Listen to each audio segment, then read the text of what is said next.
is a world of motion.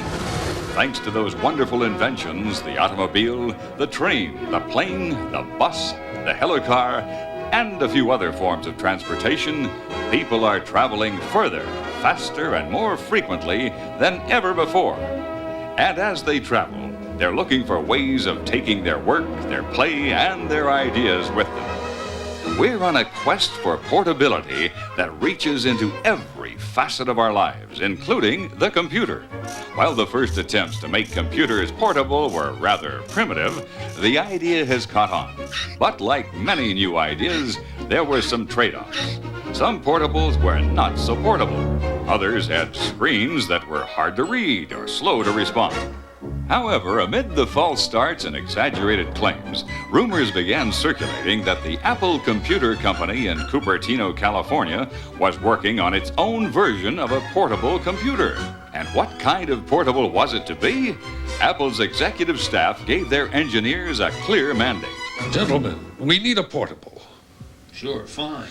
All Macintosh? Okay. No compromise. Oh, of course. Good. We'll ship it next week. In a Gala, California event, Apple Computer introduced its Macintosh Portable, a full-functioning Macintosh in a truly portable design. Customers were delighted. Apple CEO John Sculley said, "I just wonder why people will go on with difficulties and never do a thing about it, when it's so simple to have a device like this." Now people can take the awesome power of Macintosh anywhere. In their automobiles, on trains, on airplanes, and some other places. Apple has once again extended man's and woman's reach and kept the modern world in motion.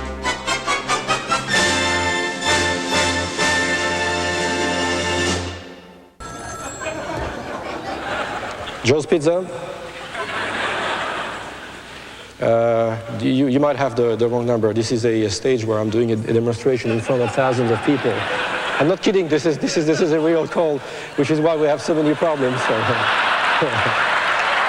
No, sorry. No, seriously. Okay, you heard the applause. Well.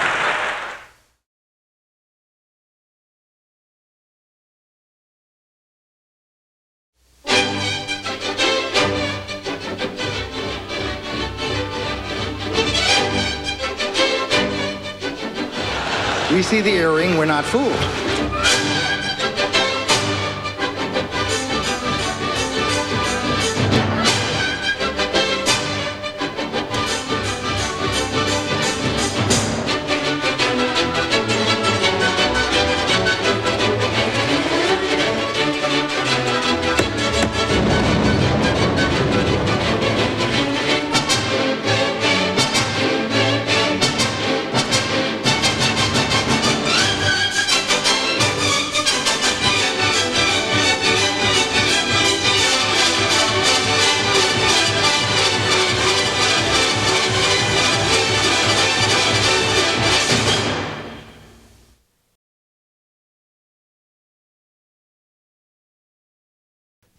Thank you and good morning. I brought a little something this morning to help with my presentation.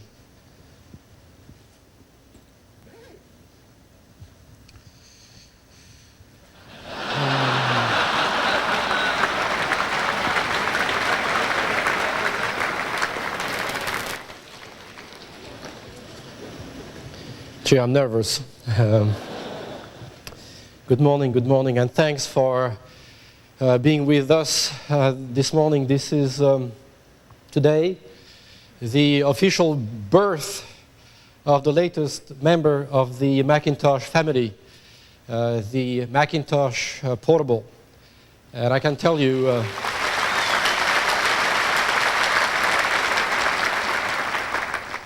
it's been quite an interesting project to manage. When we set out to design the Macintosh Portable, we had three sets of challenges in mind: portability, consistency, and battery paranoia. And we wanted absolutely no compromise in dealing with these challenges. Portability meant, for instance, dealing with different materials, because this is a computer you have to carry and knock around. It meant a different treatment of storage devices for weight, size, but also shock resistance. After all, they carry your data.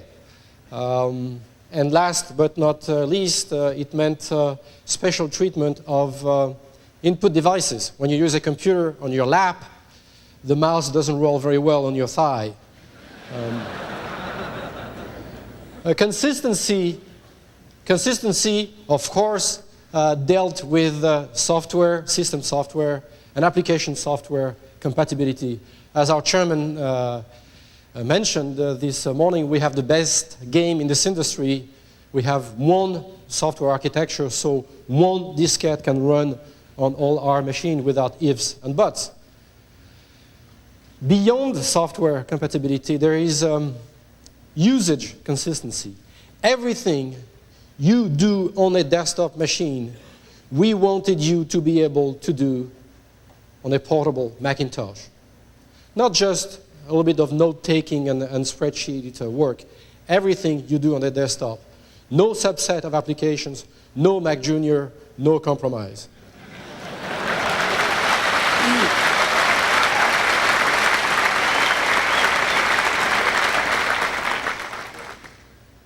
Also, consistency means the look and feel. After all, we know it's an important issue to Apple in some ways. After all, we have become known for very crisp displays on all Macintosh computers. And we wanted that tradition to be continued in the portable, which was quite an interesting piece of engineering work. Lastly, there is battery paranoia. If we use video 8 cameras and portable CD players, we know how we feel about NACAD, the batteries. They quit on us without warning. And because we are anxious about batteries, we tend to top them off, which is the wrong thing to do because the batteries acquire memory and the capacity decreases over the number of cycles you recharge the battery. So what is annoying on a video 8 camera, for instance, becomes intolerable when your data, your work is at stake. And we'll show you how we dealt with that as well. So in summary, what we set out to do was to have a true full-function Macintosh without any compromise that you could use with great confidence and, of course, take anywhere.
So what we have here is this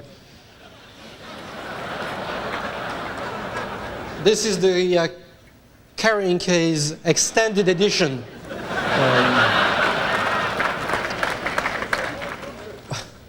What I'd like to do this morning is recreate for you the impression I had when I took, for the first time, a prototype of the Macintosh portable home, set it down, opened it, pressed a key, and you woke up instantly, and all my work was there. So let's start with the logic board. So the logic board you have at the heart of the computer, there is a CMOS, low power, version of the 68000 microprocessor, 32-bit, working at 16 megahertz. You have static RAM, very low power RAM, 1 megabyte on the logic board, extendable to another or more megabytes on this connector. To give you an idea of what we mean by low power, on standby mode, one of these chips consumes about 1/millionth the power of a standard 100-watt light bulb. You have the power manager IC, quite an interesting component as it manages the flow of power, wakes up or shuts the machine down on you. And 3 ASICs, one for video and 2 that do general logic work. You have on the back, you have connectors, power, when you recharge the battery, stereo Mac 2 sound coming out here, 2 serial ports that you've come to know and love on the Macintosh, an ADB port for an external mouse. You can use one as well. SCSI connector for external hard drives. IWM, actually SWIM for an external connector for a floppy, and a new connector which is a video connector, which with an accessory allows you to drive projection systems. So like have portable, will travel and make presentations.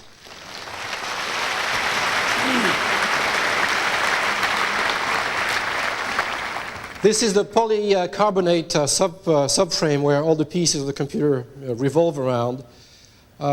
This is the kind of same kind of plastic used on motorcycle helmets, and this is the most complex piece of plastic we've ever designed at Apple. So I will attach the motherboard to the subframe, and everything goes in with a satisfying noise. And I plug the power connector. Now I will put the speaker. There is one speaker, and stereo sound is available. We didn't put stereo speakers on the machine. Sorry about that. And I will connect the speaker to the motherboard, as well. I'll now take the bottom pan and put the subframe and logic board on it. And now we'll deal with input devices. So what you have here is an integrated pointing device and a keyboard. So on the keyboard, I like to say that we made no compromise. We took the same keys and mechanism that you have on the standard Apple SE to Mac 2 keyboard family. We have here a trackball which replaces the mouse, and since we wanted to take care of all our customers, this pointing device can go on the left side as well as the right side. So if you're left-handed, here is one for you. So I'll put the divider first, the trackball and its connector. Aha. Everything went well at the rehearsal, as they say. Okay. Now the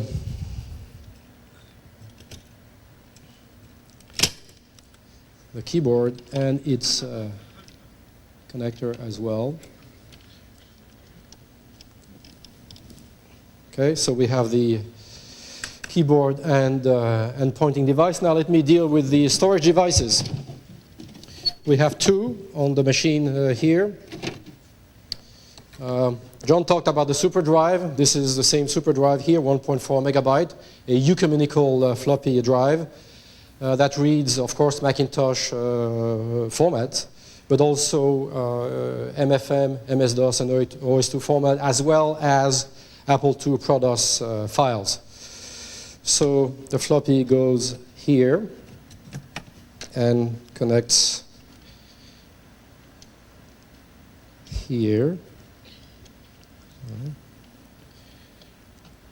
Okay.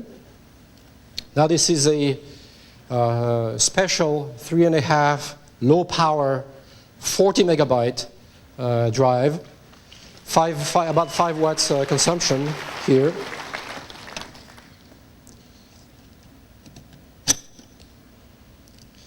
And this is the internal SCSI cable and connector. And now we'll put the display.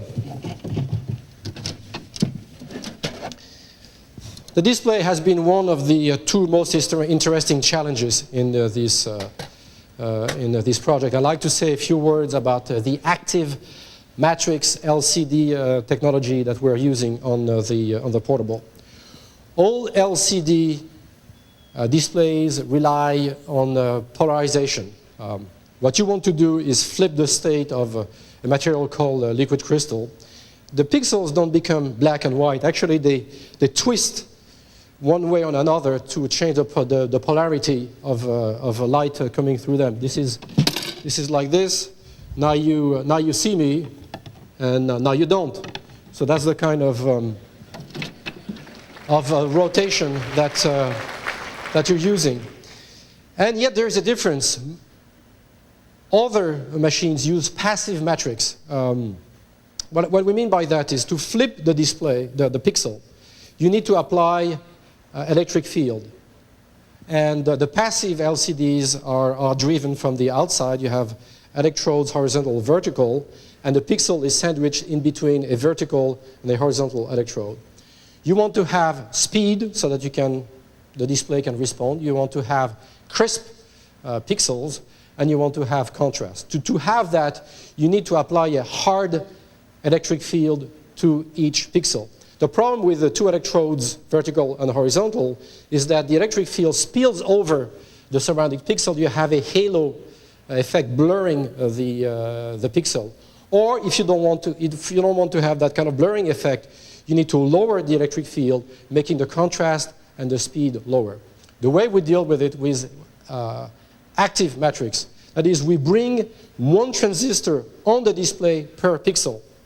So this is in effect a very big integrated circuit. There are 256,000 transistors on the display, and putting one transistor per pixel allows us to control very precisely the electric field and deal with the compromise that other technologies have not successfully dealt with. That is, we have high contrast, high speed, and very crisp pixels.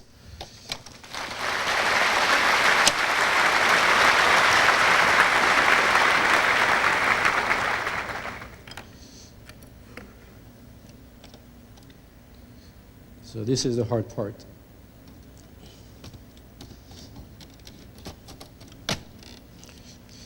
This is the locking pin here. Well, don't do this at home.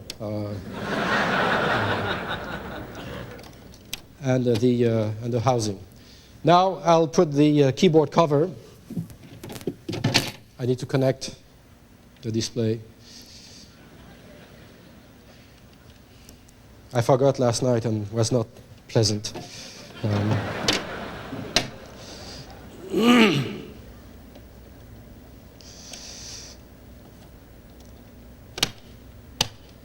So this covers the keyboard, and we can fold the cover and deal with the expansion cards. Here what you have is a 1 megabyte static RAM, same kind of parts, expansion card that goes into this connector and brings the memory capacity at least from Apple, to up to 2 megabytes. Third-party companies will do even more than that. Okay, and this is the new low-power 2400 BPS modem that we also introduced today. So you can truly take your Mac anywhere and still get, if you're an electronic mail junkie, this is for you. And now we'll put the battery. And I'd like to say a few words about battery. We have a considerably heavier battery than a noble and worthy competition, because we, instead of NiCads, we chose lead acid sealed and gel type of technology, so you don't have to put water in it. Why did we do that? Basically because NiCads have a very steep discharge curve. In other words, when they reach the end of the charge, they drop off without warning, which is not very nice. In contrast, lead acid has a more graceful voltage curve, so you get ample warning that you are reaching mid, 3/4, and then the end of the battery charge. Actually, this is mirrored with a desk accessory available on top of the Macintosh, so you can follow that.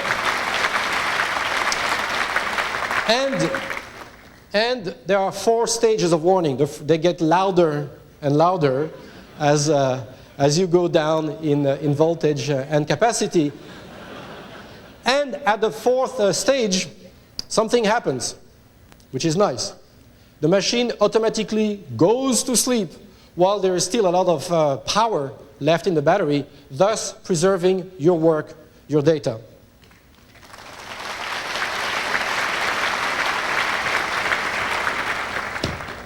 And I'll show later how you can change the battery and still retain your work, even if you were caught in the middle of some important memo or desktop presentation. Well, that's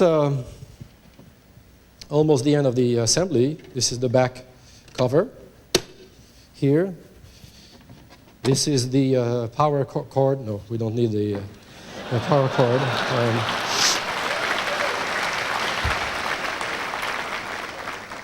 So now for the tense moment. If I press a key, I should hear a chime. Yes. So soon I will see the smiling Mac face after the memory is checked, and we will have liftoff. Well, here we have it.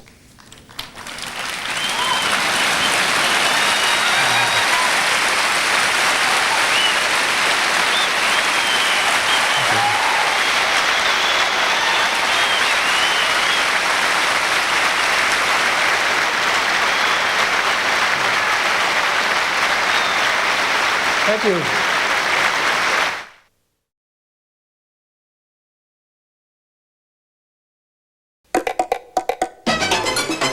I would take a portable computer with me on the road all the time, whether it be in the middle of a rainforest or on top of a mountain, on a plane, anywhere we might find ourselves doing a story.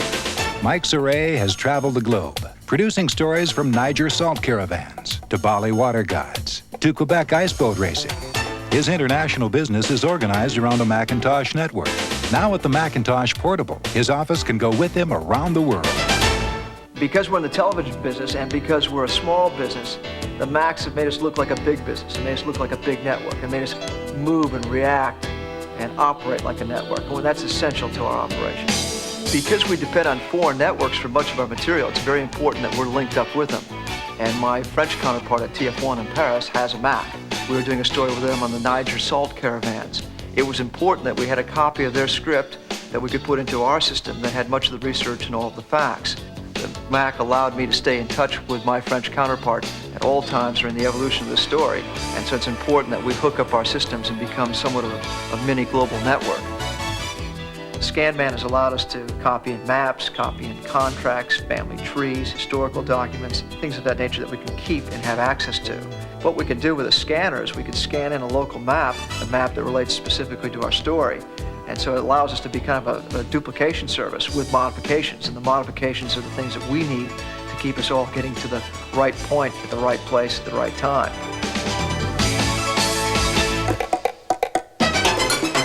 We have a habit of taking some very sophisticated electronic equipment into some very odd places.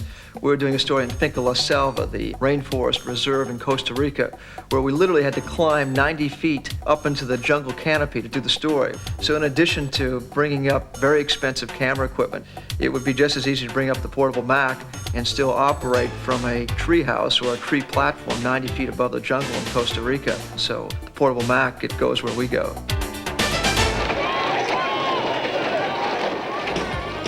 Logging tapes after a shoot every night is probably the most tedious but one of the most essential things we do on the road. So if I can log into the computer what I have on videotape, I can write a script and give specific time code cues to our editor and send back by modem a script that he can actually start working with. And I've already picked out most of the shots. I've identified the key players. I've been able to highlight the main sound bites. So anything that helps us logging tapes, which is so key to our job, is incredible for us.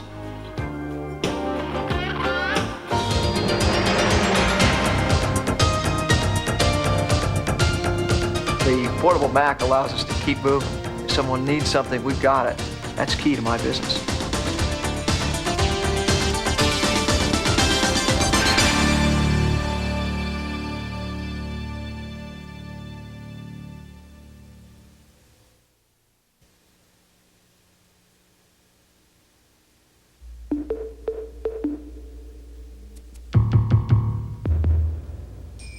"7,000 years ago, a volcanic eruption collapsed Mount Mazama. The explosion was 42 times the power of Mount St. Helens. Springs, snow, and rain began to fill the depression with water, and in time formed the deepest body of water in the United States, Crater Lake.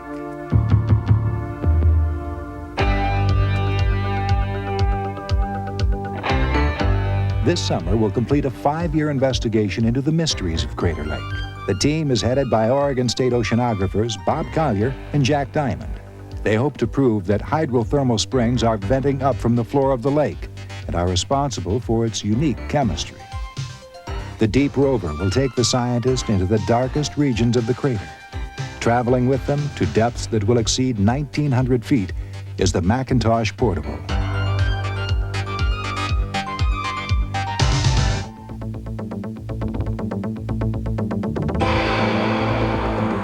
We have a whole variety of essentially state-of-the-art instruments which make measurements during our dives. Eventually, all of this data has to flow together and be merged into one data set.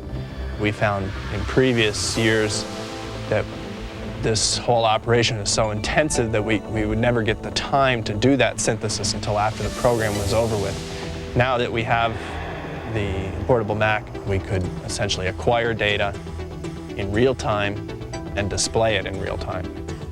We're stuck down here in the field in an operation that's costing us many thousands of dollars a day, and we can't afford to make the wrong decisions. And so the more computing power we have, the more effective the research will be in the end. The portable now can be the driving force in the field for our instrumentation controls. Attached to the submarine are a whole bunch of different sensors. At any given moment, the pilot is looking at readings from those sensors: temperature, depth, direction. He also is looking at a stream of character readout. So as he sits there, he's got to instantaneously make literally hundreds of decisions. So what the Macintosh Portable now allows us to do is interface into those sensors and give a visual representation of where we're going.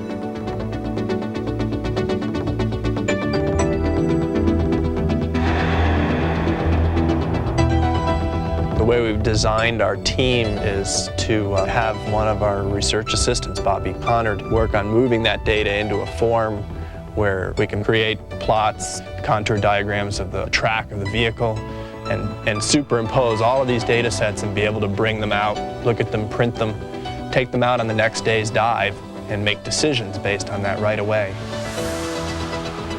The ultimate goal is to get something out that the rest of the world can see. What we're able to do now with the introduction of the portable is complete the circle. We can now come right in off the field, not worry about having to go through a million different types of translations, manipulate the data very transparently, and literally desktop publish the end result.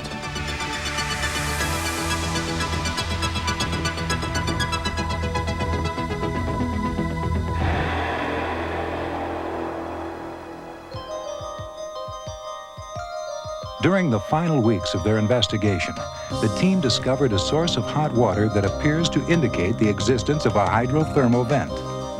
5 years of intensive research and the on-site data analysis now made possible by the Macintosh Portable seems to have paid off.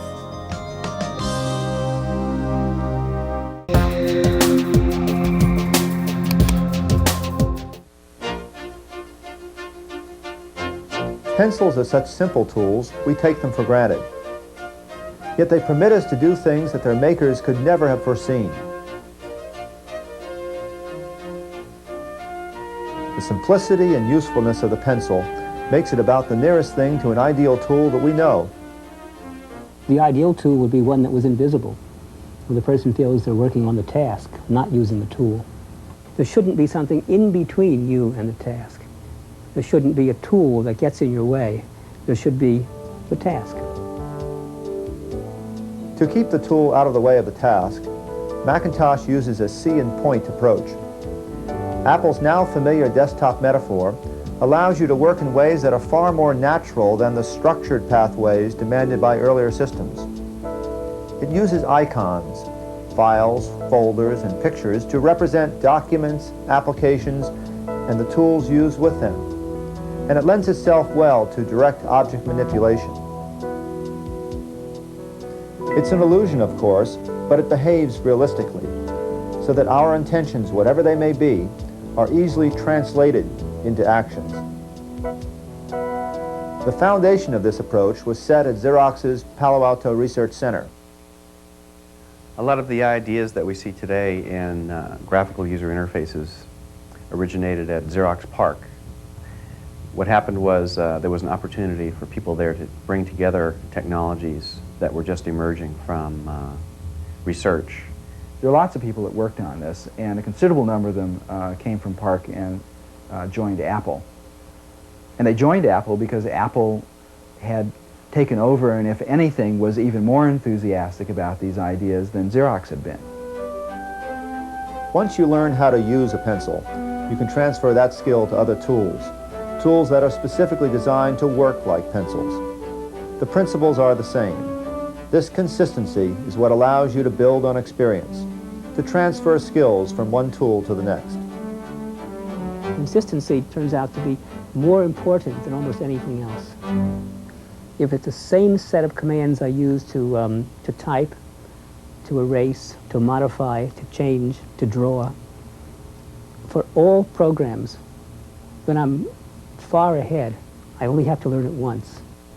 The basic techniques that the user develops on the Macintosh are applicable to every program the user picks up. It's called leveraged learning. It means that once you've learned something, you can use that to learn the next thing on the next program and so forth. It's consistency. It's the most vital part of any human interface. To help developers write consistent applications, Apple has formulated and published a set of human interface design guidelines. Not strict rules that inhibit innovation, but principles that apply the discoveries of cognitive science to the design of interactive systems. Standard interface features like windows and menus are built into the Macintosh Toolbox to be called on by any program. Apple provides technical assistance to developers to help assure the consistency that Macintosh users have come to expect, and development tools like Mac App that contain ready-to-use software code that provides the basic object-oriented interface structure for new applications. Sort of like having, 4 of Apple's best engineers on your design team. Macintosh users look forward to learning new applications that build on our standard principles of interface design. Direct manipulation.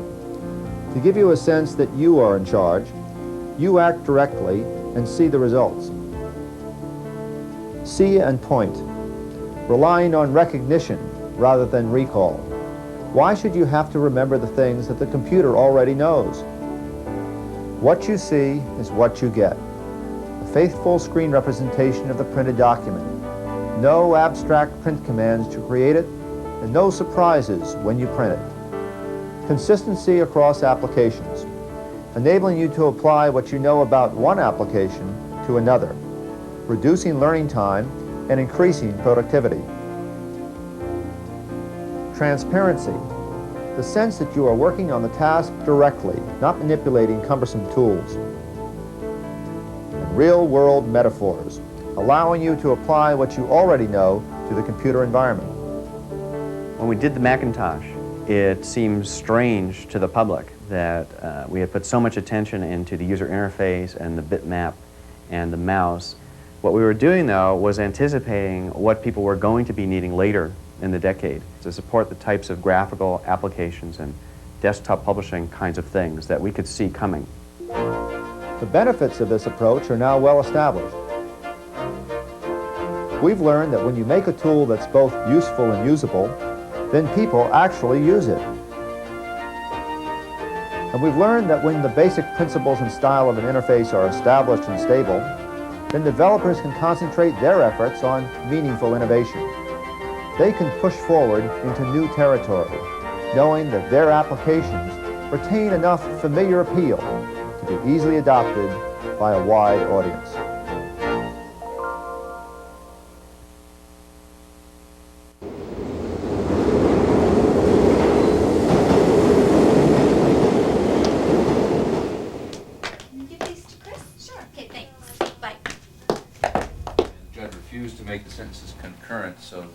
These people are part of a revolution called desktop publishing.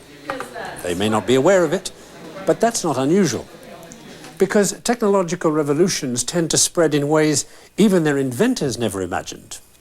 Radar was invented to track World War II aircraft. Today, you may tell the highway patrolman who stops your car that he isn't using radar for its intended purpose. A lot of good it'll do you. So it's not just the invention that characterizes a revolution, rather it is the ensuing innovation in the hands of the users. Who would guess, for instance, that this Macintosh would help millions of New Yorkers get to work on time? Anything the passenger sees in terms of information to guide them through the system comes from this department. We are a dynamic system of 50,000 employees and 466 train stations and 240 bus routes. The Macintosh came on site in November of '87, which was the day the Manhattan Bridge closed. And we learned PageMaker real fast that day because we had to put out signs at the bus stops immediately. Here. It's opened up different ways of thinking. You begin to understand how quickly you can move from an abstract idea to a finite piece of graphic material. And most of us in this department are not young, and I'm very happy that all of us feel comfortable with it because we all come from a pretty traditional art background. You know, we laugh about it sometimes. We used to do hand-drawn letters, you know, with the chisel point pencil, and now we're doing it on a machine. We have a sense of pride in this department because we are getting the job done. You know, the Mac has helped us to achieve that. What makes desktop publishing a revolution? The answer's not in either of these books. It's in the path from here to here. In the 15th century, this German dictionary was written entirely by hand. But then, a few years later, in another part of Germany, a fellow called Gutenberg had an idea. With his invention of movable type, books, like this Gutenberg Bible, could be printed in a fraction of the time it took the scribes. But there was a price to pay. There always is. Because as printing presses grew larger, more sophisticated, more expensive to own, they became less accessible to the individual creator. which is why desktop publishing is such a revolution. It put the presses back in the hands of the individual. It collapsed a long series of steps into one machine, so that a graduate student from Yale University could produce this book by himself.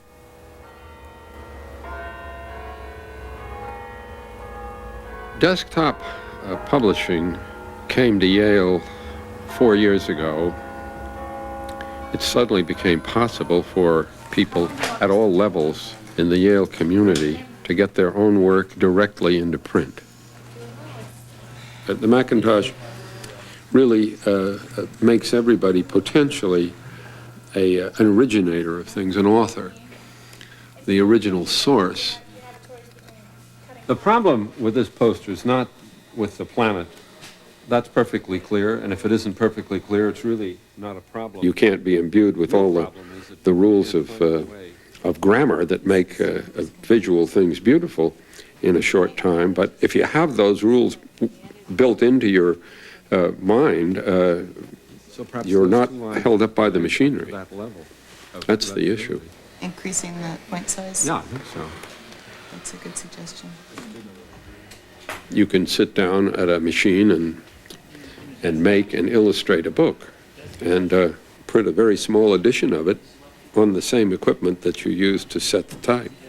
It really removes a whole level of self-consciousness. You don't have to get it right the first time. You have a sense that anything you do can be refined so that you don't have to feel that tightness that you get when you get one chance at a thing. You suddenly succeed in stating something so clearly that the lights come on, and that's the kind of elegance I'm talking about. This stamp was designed by a Yale student for the US Postal Service. What makes desktop publishing work like this isn't just the use of a computer, but the fact that it's possible to communicate intuitively with the computer, giving the user a sense of direct manipulation. Say I want to publish this bit of text. I want it to look like a newspaper, so I lay it out properly by exporting it to a page layout program. I think it would look better in 3 columns than 2.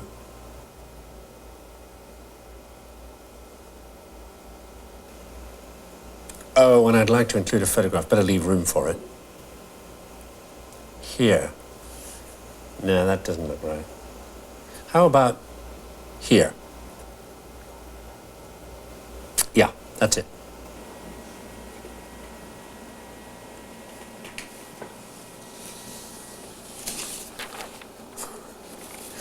Before Gutenberg, word of mouth was the way most local news was exchanged, and the town well was a favourite place for it. That tradition still lives, but there is a far more efficient way of reaching a specific audience. We got involved with Macintosh early on. Desktop publishing was something that was provided to Macintosh users before any of the other platforms. We looked at it. It made sense for our business, and we adopted as much of it as we could.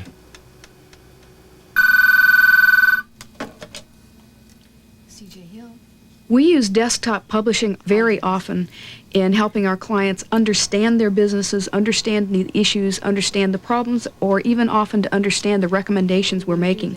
Is move him from a before to a during the process and do the same thing on this side. The thing that's changed is you used to do everything in a narrative format. Now, instead, you can show them the pictures and discuss it openly with them so that within a short period of time, everybody's coming from the same point. Be a little bolder. I think it'll be fine. It's Without desktop publishing tools, the proposal would have been lackluster.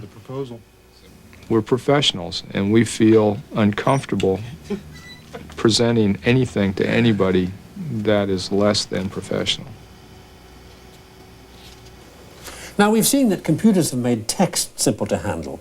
What they've discovered at some newspapers is that graphics can be created and modified just as simply as text.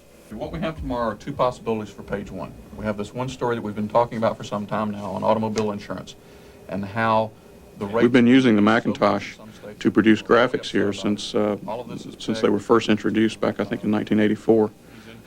The artists have turned more and more to the Macintosh and farther away from their other tools. They've learned to illustrate on it, which I didn't think we would ever be able to do. I didn't think we'd ever be able to get the kind of line quality and composition on a computer screen that you could with a piece of mat board and pen and ink.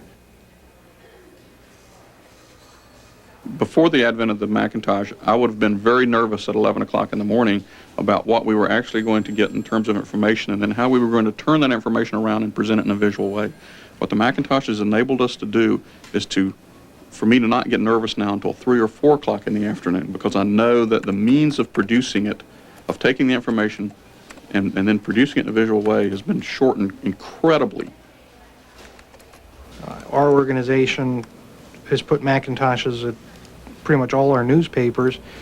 We can share all our graphics. It's basically giving every Gannett paper one of the largest art departments in the world. Macintosh allows you easy access to anything you've ever done before, or anything that anybody else has done before. Again, you build a library that's incomparable. You'll see the day when USA Today, for example, will be done completely on the computer. Some artwork may be done in a traditional method, but scanned in, it will all be assembled, and we'll be able to send that finished product via the satellite to all the print sites without ever having to create a page, hard copy page here.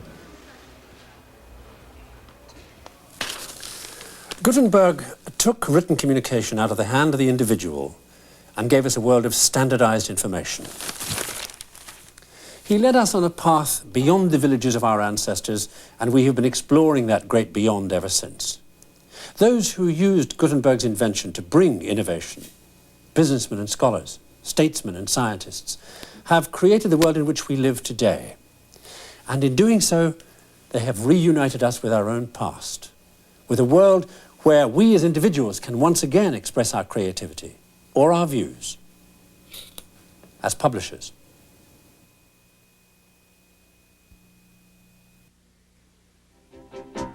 Every day of every week of every month this year, thousands of people will bring home a personal computer. Every single day. Chances are some of those people will come to feel disappointed in the computer they chose. Maybe they wound up with less than they really needed, or didn't get the support they really wanted. Maybe their computer doesn't do enough, or maybe it's just too hard to get it to do anything. At the same time, there are many other people who feel very good indeed about owning a computer. They keep finding better ways to use it, more ways to enjoy it, and new ways to improve it. You might call these people lucky, but they'll be the first to tell you that luck has nothing to do with it, because when you come right down to it, knowing whether or not to buy a personal computer, or even knowing which computer to choose, only takes a little common sense and some good advice. So for the next few minutes, you'll be hearing just that, common sense and good advice. And you'll be hearing it from real computer owners, people who will tell you in their own words why they did what they did and what they found once they did it.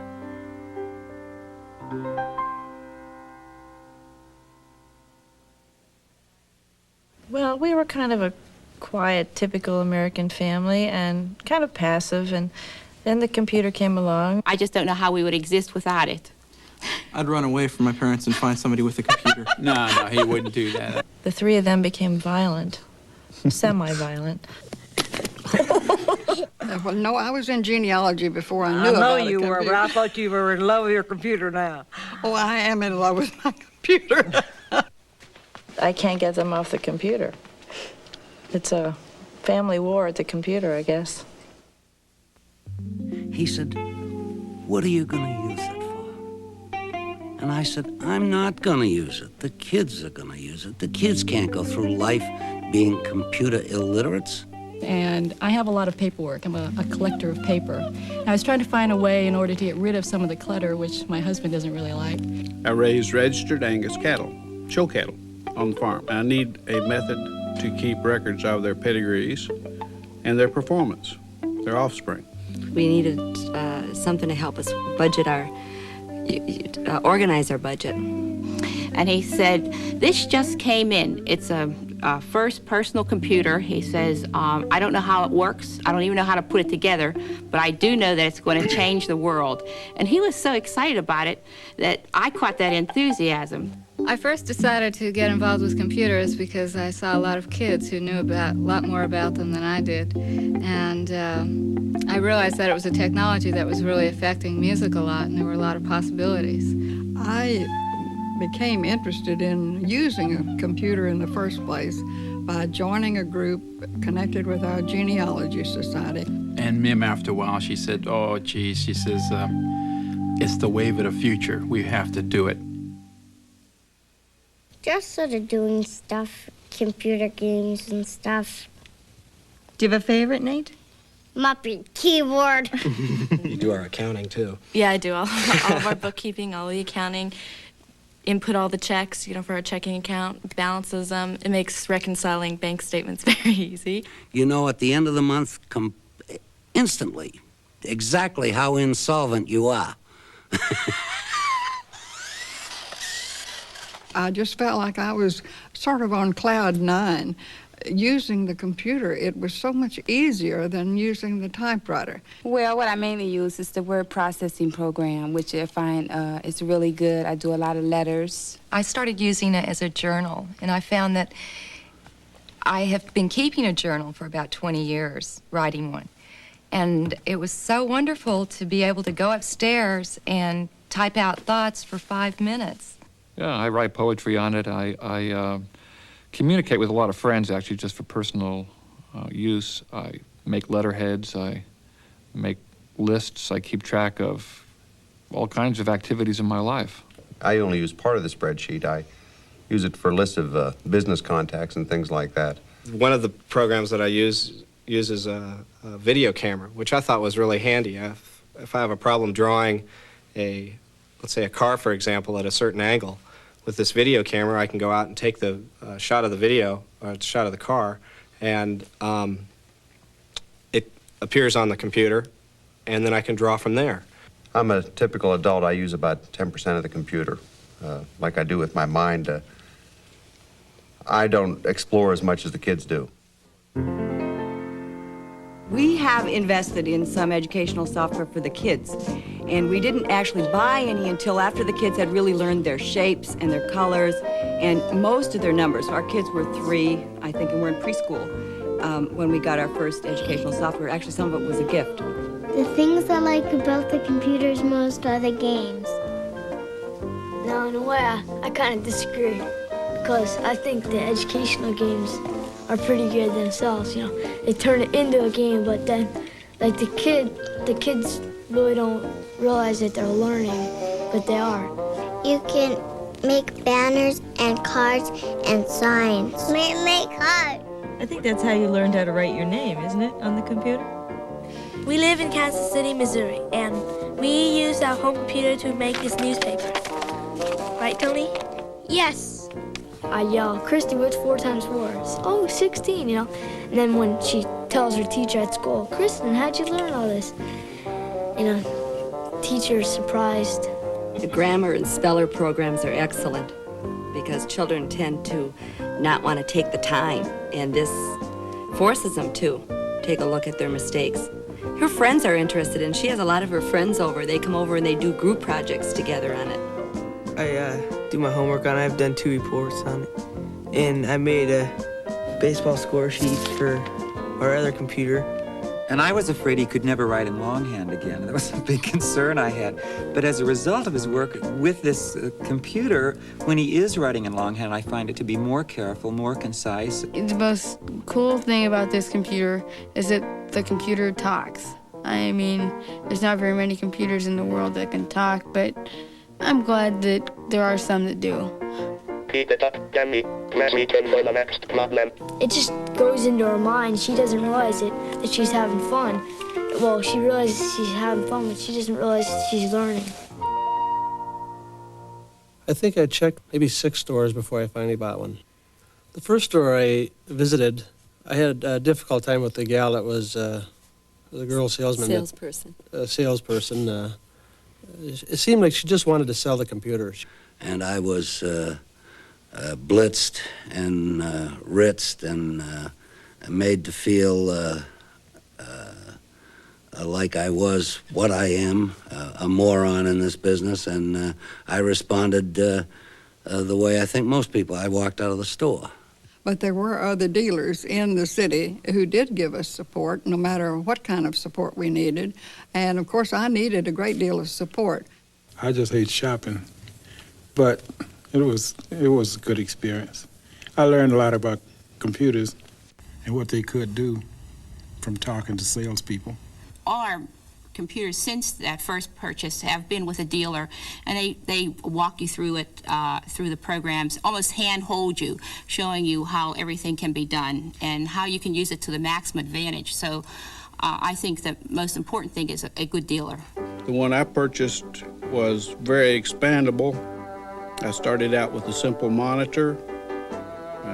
I'm no computer expert, I still am not. Basically, the word processing equipment. And we've since added an external disk drive. Right. And a keypad, because a lot of a calculator keypad. Then later we added the mouse. Right. And a joystick for games. We needed to send things by the modem, and we needed to print things out. We needed to have a decent printer that printed at a decent, decent rate. So when we put everything together, the cost of it wasn't the major factor. Well, at first I thought this is an awful lot of money to be spending on something that I don't know anything about, and I don't know how I'm going to use it. Still considered them somewhat of a luxury. I wasn't totally convinced we needed one. I says, wow, where are we going to get the money? I says, we're into so many other collectible things, and this might be another fad or something. Now, I felt when we first bought the computer that, oh, I don't know whether we should be spending this money and everything, but now I feel it's a necessity. It cuts down on time. My time is very important with these two children, and I really use it a lot to... What, sweetie? Kevin wanted a computer so much that he saved his own money and actually bought the computer that he's got. I put half of it on my credit card and just figured I'd pay for it somehow. And I'm really glad that I did now, because it turned out that it's paid for itself several times over. And now I'm using it for so many things I never thought I would. When I got it home, I was really excited and I put it on, because I didn't have my room. I just redid my room and I have a place for my computer. So I put it on the dining room table and I just worked and worked and worked. But it took me about a half an hour to finally get it all together, so I understood what it meant. I brought it home. I immediately took it out of the boxes, hooked it right up. It was very simple to hook up. And I had about 5 kids in the house and they all just had to play with it. To set up the computer was very simple. It probably took me 2 hours. When I got home, I was petrified that you were going to have broken it. Yeah, well, Adam was didn't read the instructions. Right, but it was very simple, and Adam had already thrown the mouse all the way across the room, and I was scared it was going to break, but it's virtually impossible to break. Mouse? The mouse, the thing you use to operate the computer. Then I managed to get it upstairs and find an old bench I could set it on, and got the printer hooked up that night. Oh, it was real easy. My dad told me to read the books. I still haven't even read them. I took it home, put it on my table, and disassembled it. I went to see what was inside, really. He took it apart. And then I thought to myself, by golly, I really should have turned it on to see if it worked first. That's what I did. If you want to buy a computer, the first thing you should do is talk to me. I'm very enthusiastic on support of computers and by the use by everything from a child of 3 years of age to a senior citizen. And I don't want anybody to say I can't learn computers. I guess what I would tell somebody when they were going out to buy a computer would be a couple things. One is to make sure you know what you want to use it for. It's probably the biggest thing that I run into with people who I know who've gotten computers. They buy something that's either not big enough for what they want or too big. I think it'd be very easy. Just make up a laundry list of what you want this computer to do for you. And then go out, check out all the computers, and make sure that the list is matched up with the computer. I think if you wanted to buy a computer, you would have to consider the quality of the product, how long is it going to last, what kind of maintenance does it need, and where can you get that maintenance? I would first talk to my friends and neighbors, people that you work with, find out, some of the problems that they've had, what they've run into, learn from their mistakes. Find somebody, a friend you trust, who can walk you through what the different components are. Do you need a hard disk? Do you need a letter quality printer? Do you need, exactly what kinds of things do you need? And then you should also know what kind of software you're going to need, and how to, like, what kind of questions to ask the salesperson at the store you're buying. I usually tell my friends who ask me advice about buying a computer to buy as much as they can. A lot of people think, well, they don't really need this second disk drive or a printer, but especially a printer. The printer is so important because it allows you to print out your letters right away. You can use Print Shop and feel success with the computer, and I think that's important. I could live without my computer, but life would not be as full. I really enjoy it. It is more like a hobby that is turned into a tool that I really like to use. I went back to school this year, and I don't think I could have gotten a good grade on the course I took, going back to college after being out of school for 20 years, if I hadn't had that computer. It just saved me so much time on my papers, and I came out of that with a course with an A, and I think that computer was basically, did 50% of the work. I think it's opened up a whole new world for Jim, who always, I think, had a flair for writing, but had no way to express that. I'm sure everybody's bought something at a certain point in their lives that they spend all this money on, and then it just sits on the shelf. And the computer, for me, has not turned out to be that way. I use it every day, and I couldn't live without it at this point. I started off using the computer for games, and I find that it's been, a godsend in trying to get me organized. And having 2 kids and working full-time, I really find that organization is a key word in my life. So I find that I've gotten so used to using the computer. I'm sorry, can you come back here? Since I started using a computer, my personal boundaries have become the size of the planet. I'm communicating with people in over 20 countries now, and in a real intimate way every day. We talk about professional things, we talk about personal things, marriages, births, deaths, business activities, the works. It's just a normal way to extend yourself out to the limits of the world. It was like almost a magical thing for me because every day I'm finding more and more things to do with the computer, and it's just amazing. One thing leads to another. And I ran into a guy in all places in Cutler, Maine. Now, you can't get to Cutler, Maine. There's a lot of people that would be absolutely convinced that Cutler, Maine is a mirage.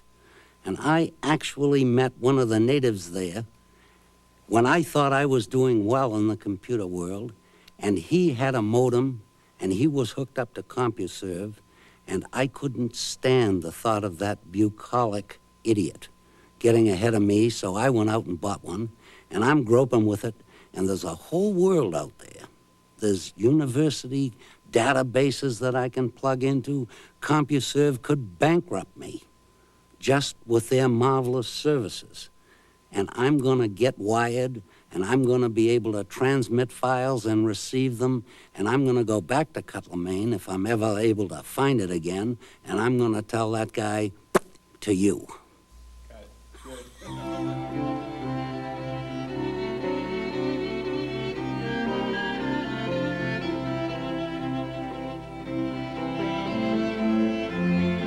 Not too long ago, you had a lot of questions about personal computers. You wondered how you'd shop for one, how you could use one, how you'd get up to speed on one. Since then, you've heard some pretty good answers. But as we all know, one good answer can sometimes lead to a whole new set of questions. So now we'd like to offer you one last bit of advice. Before you bring home any computer, ask all your questions where you're most likely to find all the answers. And where might that be? We know just the place.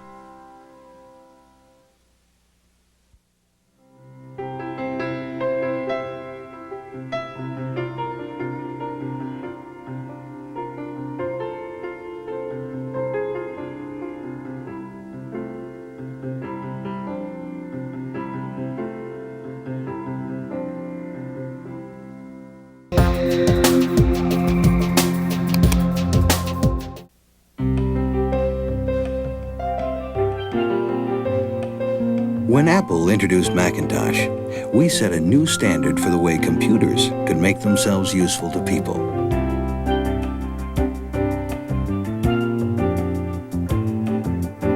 That was just for openers.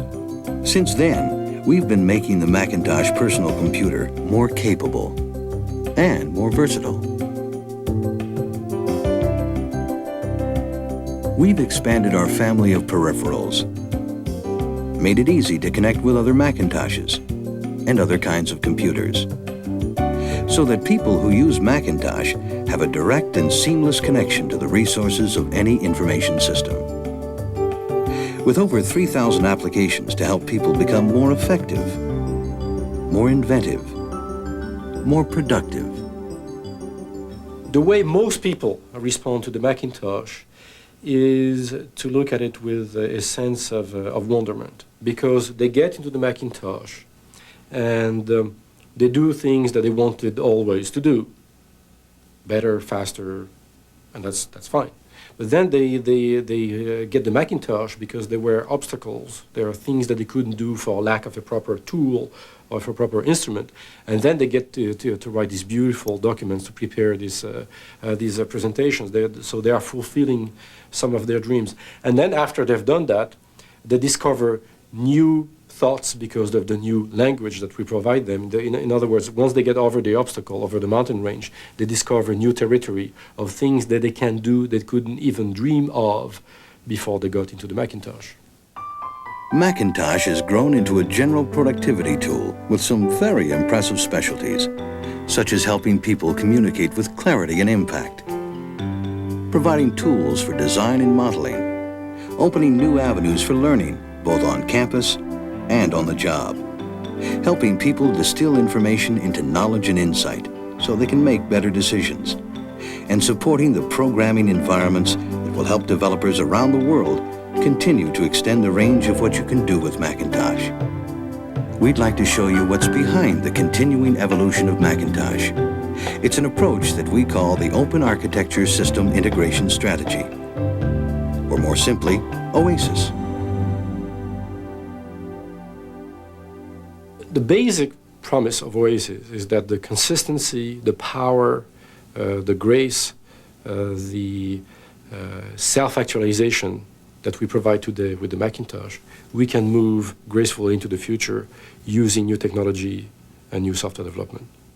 Macintosh is the personal computer that established the advantages of a graphics-based human interface.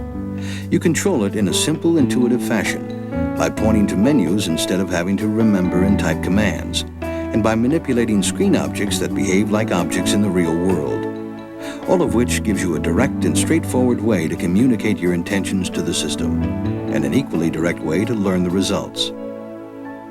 What we do is we study how people work with tools, and there are a variety of tools that are very successful, such as a pencil or a piece of paper, and then we look at how we can more closely model that successful relationship and then create it as a computer artifact. With Macintosh, various applications, even from different developers, work in the same clear and consistent fashion. And that leads to a very important consequence. People can combine applications to assemble the precise set of tools they require. Because the ultimate question isn't how easy is it to use, but how much can I do with it? The foundation for this consistency and integration across applications lies in the Macintosh architecture. It's an object-oriented design with hardware and software functions grouped into 5 distinct layers, each layer working with the others to provide users with an intuitive and consistent approach to computing. 2 of these layers are unique to Macintosh, the desktop and the Toolbox. They give users and developers the software components that command the Macintosh experience. And because the entire system is modular, we can improve the components individually, upgrading them to encompass new capabilities, as, for example, when we brought color to Macintosh.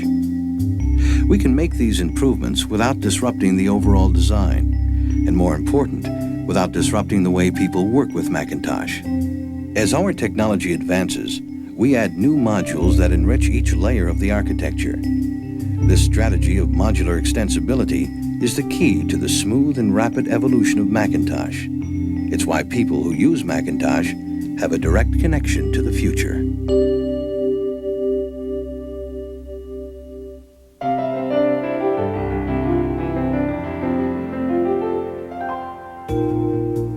Every computer system consists of hardware and software. The software is grouped into an operating system and applications.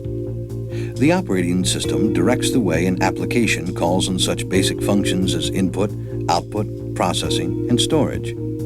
But when it comes to the way users deal with those functions, every application is on its own, which typically has resulted in a hodgepodge of interface ideas.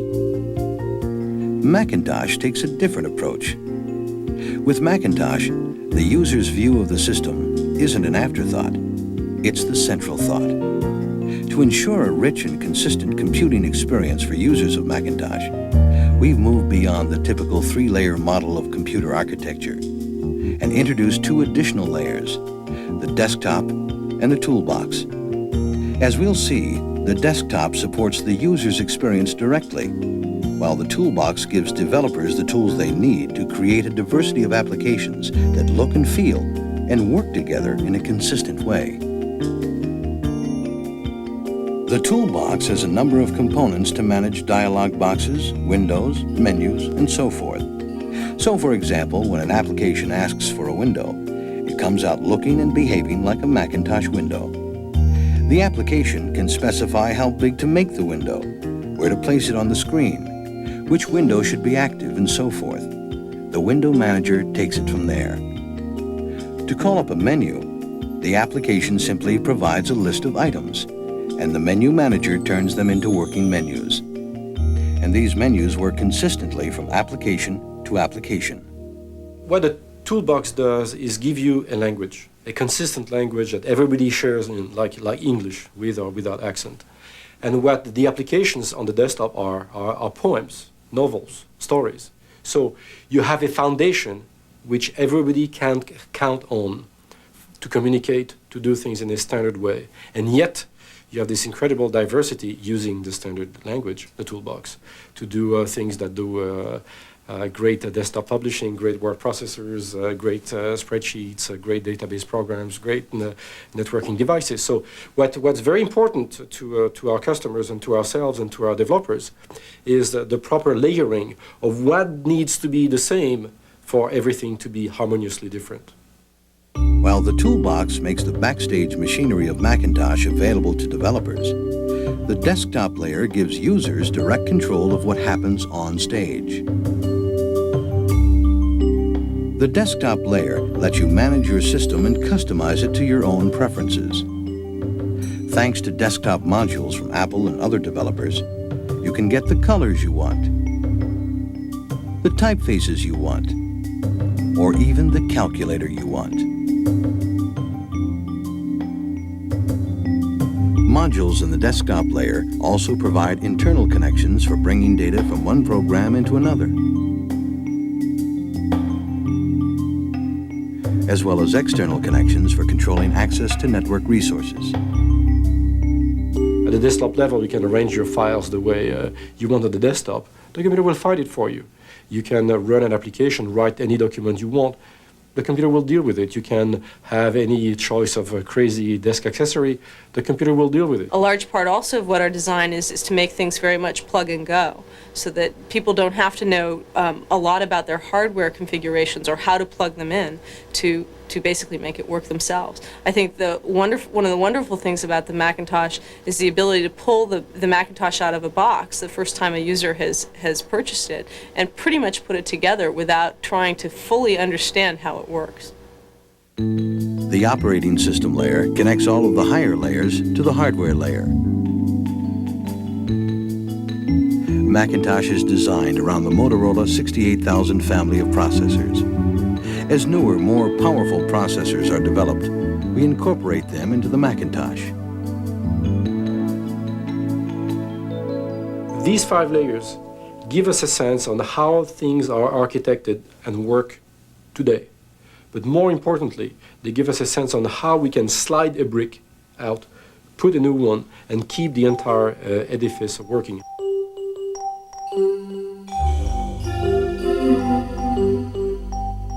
Here's an example of the OASIS strategy in action.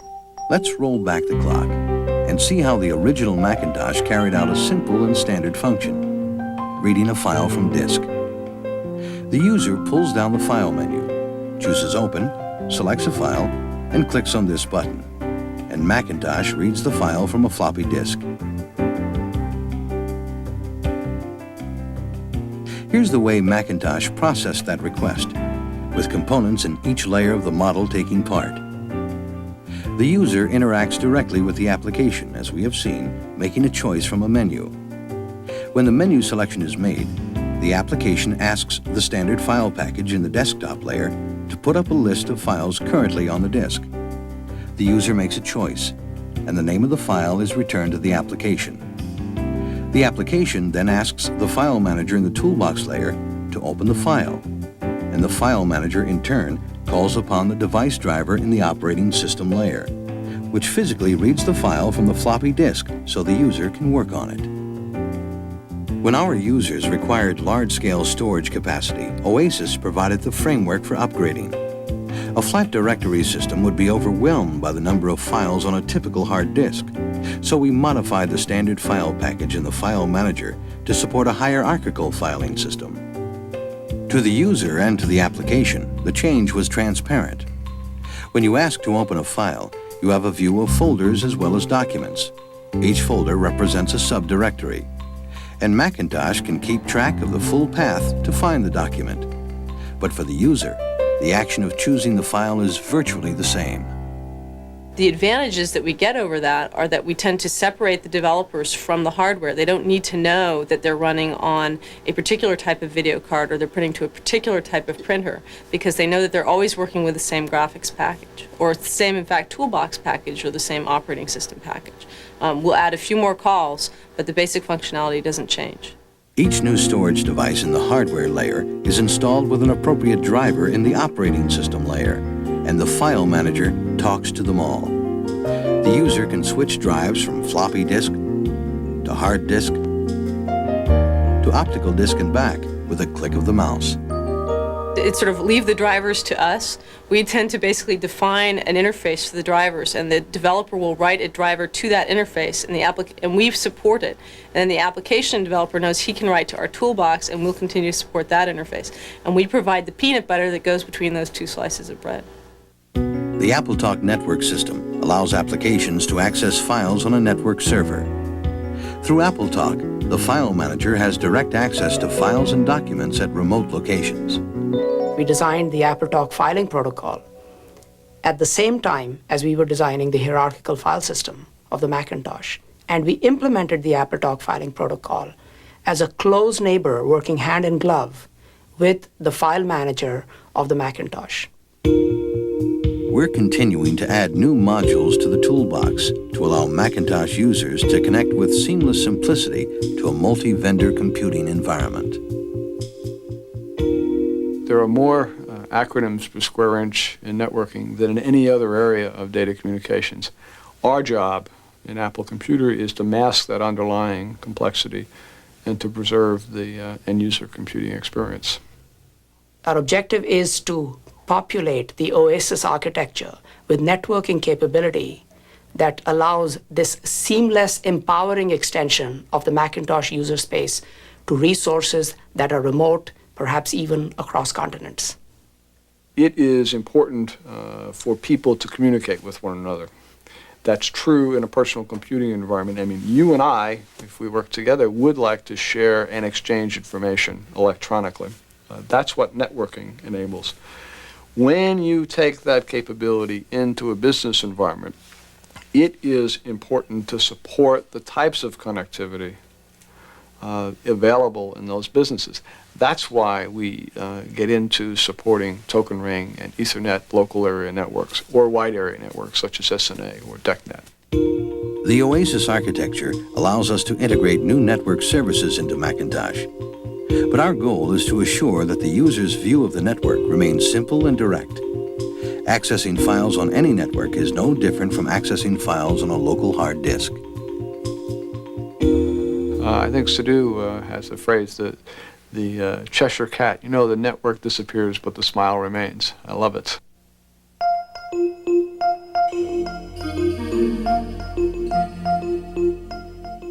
when we look at the future, what will happen is that there will be changes at each and every layer over time, continuously, without disrupting the entire edifice. That's the key point to remember. Here's a glimpse into the near future, and a few of the ways we'll integrate new technology into Macintosh as we continue to integrate Macintosh into a multi-vendor environment.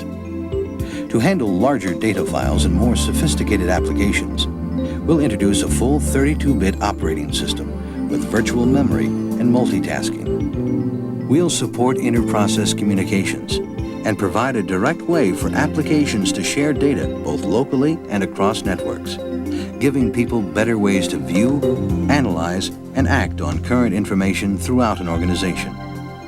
We'll integrate enhanced imaging, video, and sound, as well as 32-bit quick draw, and will extend the ability of HyperCard to access information across networks and through a variety of media, making Macintosh the optimal platform for hypermedia development.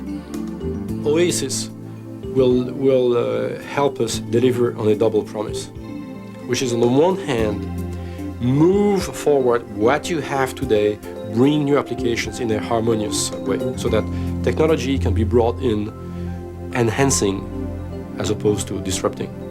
But more importantly, it will help us deliver on our belief, on our commitment, which is to make someday personal computers the most important tool known to man.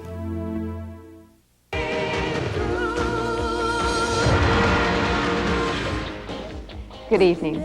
Our top news story comes to us from Apple Computer in Cupertino, California. To continue that history of breaking through, Apple announced today their exciting new product, HyperCard. Our news update team was at Apple today and found out that HyperCard is a personal toolkit for creating, customizing, or using information the way you want. HyperCard is an information hub. It uses files, known as stacks, which contain cards of related information, such as a stack of address cards. Cards represent information that can be made up of text and graphics. Cards also have buttons, and it is when you click on these buttons that the process all begins. And HyperCard can take you to any card of related information in the same stack, or even to other stacks. No other tool matches HyperCard's power and ease of use for applications requiring the linking of various kinds of information. To learn more about HyperCard, we talked earlier with its creator, Bill Atkinson. We found Bill getting ready for Macworld and asked him about his brainchild, just what it is and why. I view sort of the Macintosh has the operating system at the bottom, or the hardware at the bottom, then the operating system, and then the toolbox, the menus and quick draw and windows, mouse handling stuff, and then sort of a big gap, and then programmers up there who make it accessible using the toolbox to customers. And somewhere in between the programmer and the toolbox needs to be a layer that allows customers to get their hands on the capability of the Macintosh. That's what HyperCard can do. Well, now that we're intrigued, I'd like to go now to our technical reporter who's over at Apple, Gary Williams. Hi, Mary. I'm here in Cupertino covering the excitement of today in HyperCard. I interrupted you because you were talking about browsing, and I thought it might be easier to show everyone right here on the screen just how it works. To start the whole process, you just double-click on the HyperCard icon. And we bring up the first card, which is known as the home card. Mary, this is like a directory for all your HyperCard stacks. It's on this home card that all the icons you see are actually buttons. And by simply clicking an icon, you access the stack pictured. You can always return to the home card from any card just by clicking on the home icon, which looks like a small house. HyperCard presents information on cards just like index cards, and even has full MacPaint menus for creating graphics. What I feel makes HyperCard so special, though, is that it enables us to link any piece of information on one card to information on other cards. You link cards to organize information in absolutely whatever way is most useful to you. When you talk about browsing and retrieving information, it goes like this. Let's say you often travel on business to foreign countries, and you need instant access to comprehensive information about those countries.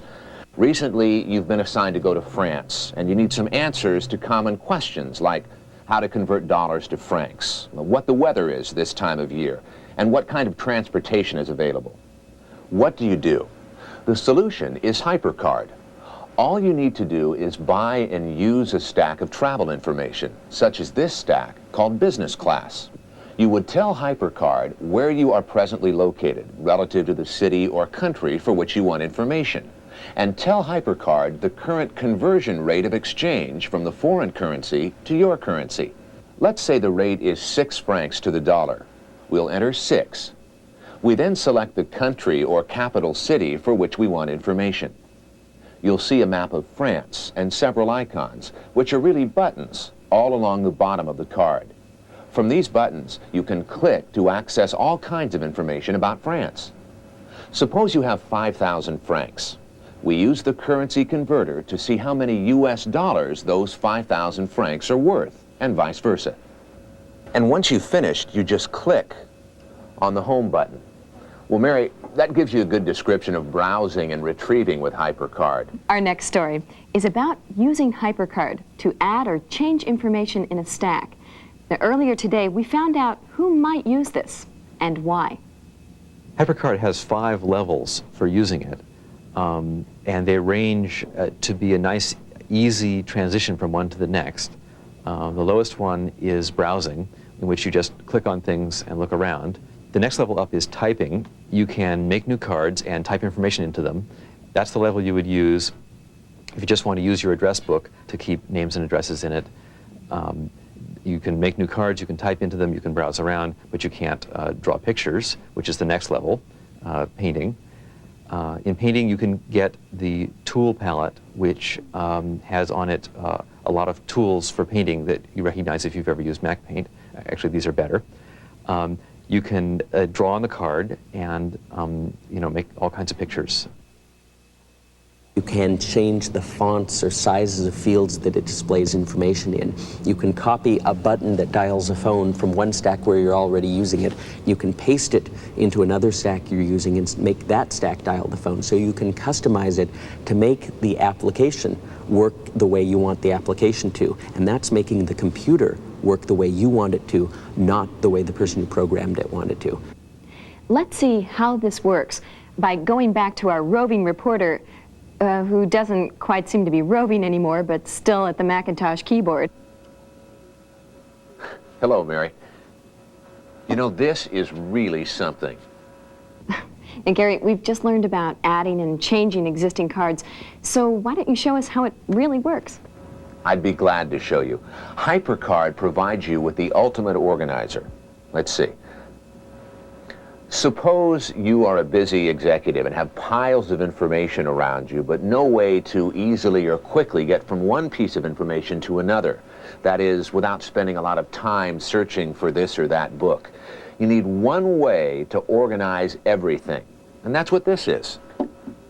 HyperCard comes with lots of useful stacks to help you out. All the tools you need for a personal organizer are included, such as an address book. This is a stack where you can keep all your important names and addresses. There's also a date book, which includes a monthly calendar, a week-at-a-glance memo book, and things to-do list. You can use this to organize your daily tasks and to keep track of meetings and social events. Then there's a file index, which is a set of file cards set aside for whatever you need to file. And last, but certainly not least, there's a phone card that actually dials your telephone. It includes a button to access area codes. To open up the address book, I just click on the address stack. Here I can sort by first name, last name, or date. I can click on the Browse button and flip through the cards as they appear in the stack. I can then add a new name, address, and phone information to an existing stack, and I can even automatically dial that number. If at any time I want to go back and review a card I've already seen, all I need to do is click on Recent from the Go menu, and I'll see the last 42 cards. They will all appear on the screen at once, and I just need to then click on the individual card I want, and it will automatically appear on the screen. Let's close with a final comment from Bill Atkinson. There was a message of love and excitement that was poured into Macintosh, and people got it. They feel that when they use it. When you use a Macintosh, they feel it, okay? Whatever mood or feeling an artist has as they're making their art comes through in the product. And even though you don't meet directly the people who painted that painting, you know something about them from the feel of the painting. That happens with a program too. I hope that HyperCard will show some of the openness that I'm feeling.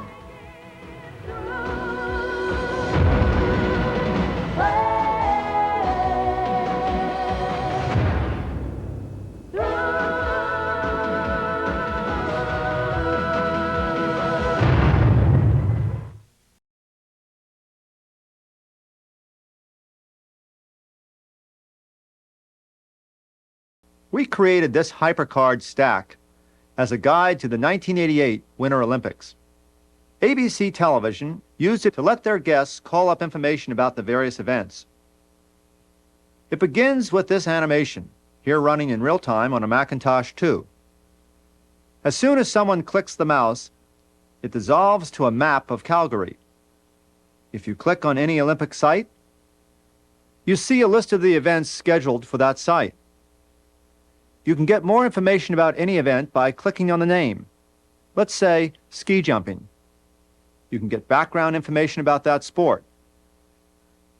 You can branch back to the list of events or the main map, and then continue exploring. Here at the University of Calgary, I see the figure skating events are running. Now that's a sport my family's interested in, so I'd like to learn more about it.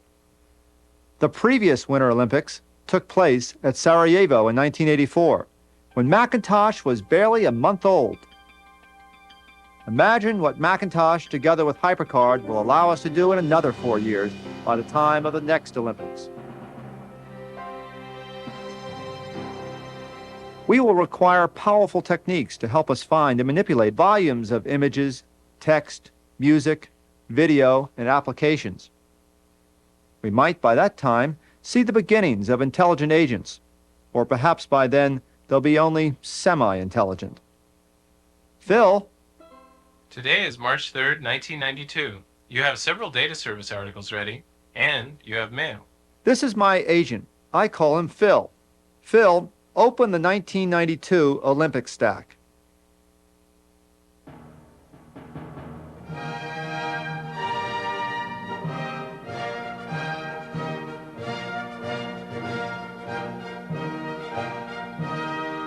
The 1992 Winter Games are being held in Albertville, France.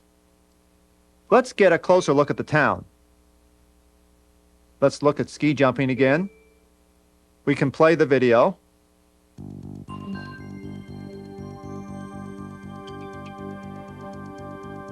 We could learn more about this sport or go back to the map.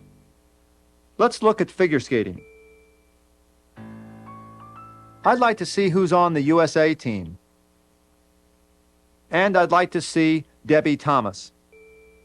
I'm looking for a spin.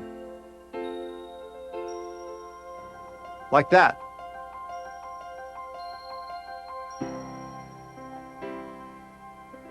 Let's go back. Alan Kay was explaining why skaters go faster as they tuck their arms in. He showed me a simulation to illustrate the underlying principles. Let me call that up. Phil, add the Physics Draw toolbox. Which toolbox? Physics Draw. Let's see, I'll need a counter. We can make the window translucent. Let's step through the spin and count the frames. Okay, that's one complete rotation. Now I'll draw a model representing a skater with her arms extended. Select the center axis and rotate. How fast to rotate? This speed. And here's an overhead view of the figure. Let's hold on to that. Earlier, Alan and I created a similar model where the skater has tucked her arms in and appears to be spinning faster. Phil, display skater model 1. Let's compare these two models.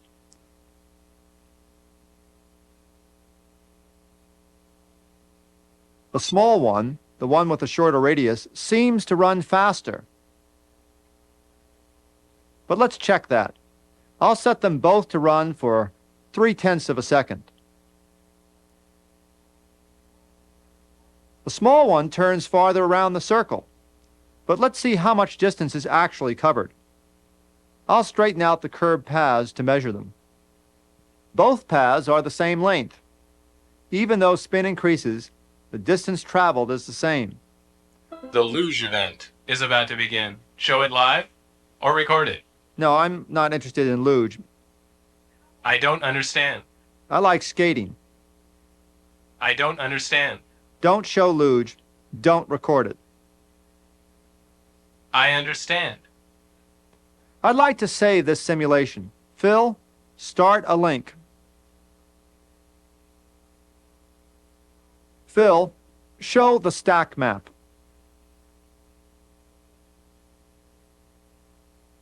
Too far. Okay. Show recent. Link to this background. Now anytime I'm on a skating card, I can link to my physics simulation. By the time the Winter Olympics come to Aberystwyth in 1992, CD media will be well established. Each of us will be able to choose our own path through worlds of entertainment and information. And tools like those that we've been seeing will allow us to integrate the full range of sound, video, and text information. This demo ends here, John. Should I show the pre-recorded speech or will you give it live?